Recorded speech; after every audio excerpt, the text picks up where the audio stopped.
যত আলহামদুলিল্লাহ বলবেন খুশি হবেন কে? যত সুবহানাল্লাহ বলবেন খুশি হবেন কে? যত আল্লাহু আকবার বলবেন খুশি হবেন কে? আবার কমলিওয়ালা নবী বলেন, মানুষের প্রত্যেকটা কর্মের মকসদ হবে সে যেন আল্লাহকে খুশি করতে পারেন। আল্লাহকে খুশি কিংবা রাজি করতে পারলে আপনার জন্য আর দুনিয়ার কোনো সম্পদের দরকার।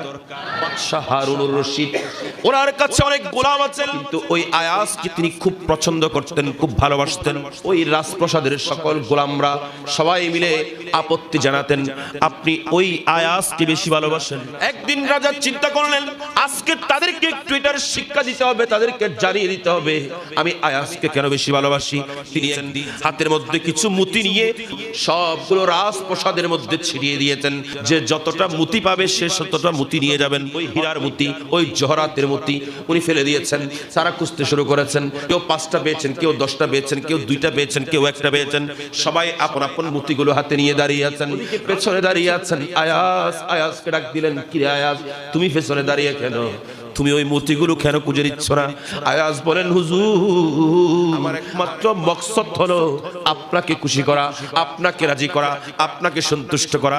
সুতরাং আমি আয়াজ আপনার পেছনে দাঁড়িয়ে আছি, আপনার কোনো কিছু লাগবে কিনা সেটা দেখে আছি। আমার লাগবে শুধু আপনার ভালোবাসা।